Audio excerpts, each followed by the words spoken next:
Hello बच्चों।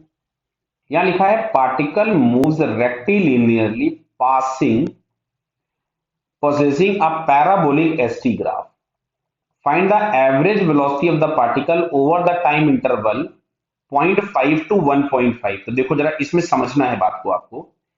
ये जो ग्राफ है वो 1 सेकेंड के अबाउट सिमेट्रिक है। ये 2 सेकेंड दिया हुआ है। क्लियर?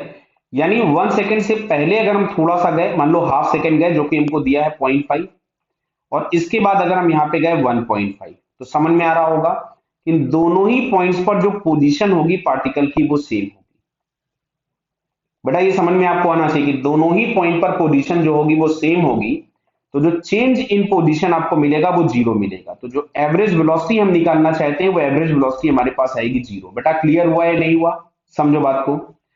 अब देखो, दूसरा मेथड ये था कि पहले हम इसका ग्राफ का इक्वेशन फाइंड करते, लेकिन उसके लिए मेरे को ये वाई नॉट के टर्म्स में सारी चीजें आएंगी और वो कैलकुलेशन लेंथी होगा। तो कैसे निकालोगे? तो पहले यहां से हम लोग निकालते, कुछ भी लिखते, एस बराबर alpha T minus beta T square. समझो बात को। क्यों? डाउनवर्ड्स पैराबोला है। कैसा है? डाउनवर्ड्स पैराबोला है। तो डाउनवर्ड्स पैराबोला के लिए हमको इस तरीके की चीजें मिलेंगी। अब बात को ध्यान से समझना। यहाँ पे एस बराबर जीरो है, टी बराबर जीरो पे दिखता है। अच्छा, एस बराबर जीरो है, टी बराबर टू पे भी, तो यहां से मिलेगा two minus beta into two का स्क्वायर मतलब फोर। तो यहां से हमारे पास आ रहा है two alpha is equals to four beta, मतलब अल्फा की जगह हम लोग लिख सकते थे टू बीटा। अब समझना बात को। अब दूसरी चीज सुनो, अगर हम एस को डिफरेंशिएट कर दे तो मिलेगा alpha minus two beta T, मिलेगा ना डिफरेंशिएशन।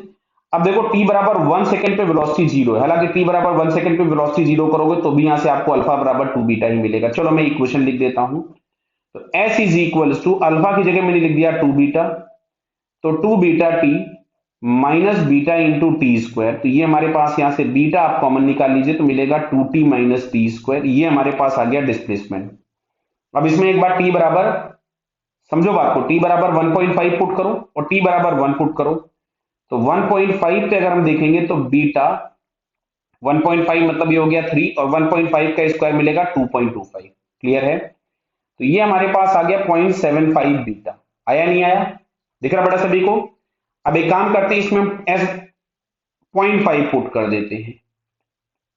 तो 0.5 पुट करोगे तो ये मिल जाएगा 1, माइनस 0.5 का स्क्वायर करोगे तो मिलेगा 0.25, फिर से आपको मिला 0.75 बीटा। तो आपको दिख रहा है कि दोनों पोजीशन सेम है, तो चेंज इन पोजीशन जीरो हो जाएगा, तो एवरेज वेलोसिटी जीरो हो जाएगी। बेटा देखो, लेकिन ये मेथड मालूम है लंबा, थोड़ा सा लॉजिक वहां लगाना।